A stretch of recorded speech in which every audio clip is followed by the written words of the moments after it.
Wait a minute. All this archaeology and no mention of the cuttlefish and ancient dye-making? It's all snails. Could the Radzyners have got it wrong after all?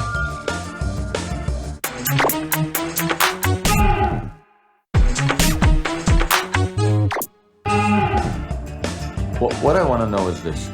Can the Radzyners be wrong? Can the Hilazon be something other than a cuttlefish? Baruch Sternman believes it is something else. Murex trunculus, the snail. He's pointing to the archaeology.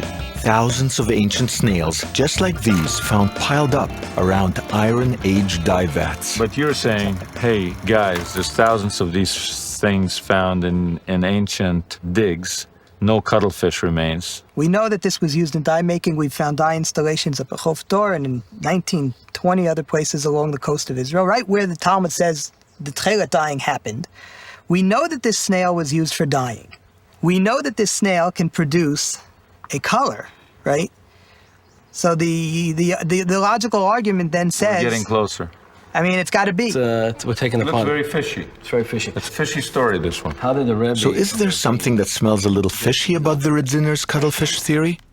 On the one hand, the cuttlefish meets most of the ancient criteria. On the other hand... The archaeologists dug along the coast, and they found vast amount of shells of the Murex trunculus. Okay. So people say, look, if the Radzyn Rebbe was alive today, he would look and say, oh, oops, I goofed.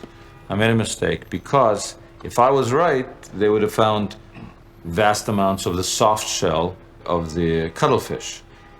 They didn't find it. They found the trunculus. If I would find on those shells that I found a sign written, this was Techeiles, okay.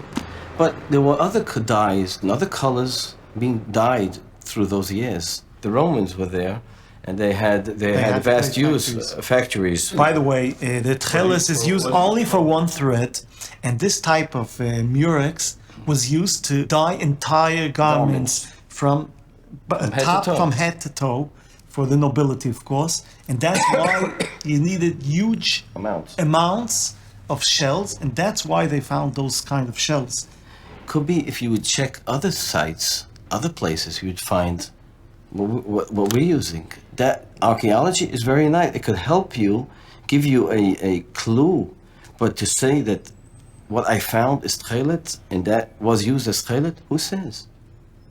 Nobody said that was a Techeiles. Maybe that was argaman. Maybe it was purple. Somebody reminded me of a joke that they used to have cellular phones 2,000 years ago. How do you know? He says, I have proof. How do you have proof? I did not find any telephone lines. We're digging, no telephone lines were found in all those archaeological sites. So they surely used a cellular phone. Isn't that a good proof? Right? That's good. That's very good. There is no archaeological evidence supporting the cuttlefish. No 2,000-year-old cuttlefish shells. But as Yitzchak just pointed out, the absence of evidence is not the evidence of absence. Over 100 years ago, the Radzyn Rebbe was convinced the cuttlefish was the Hilazon, and so... He went back to Radzyn and set up a factory. Within a year, you had 20,000 people wearing Techeiles. Wow. All of his followers. And this They caused... were singing and dancing. They were singing and dancing.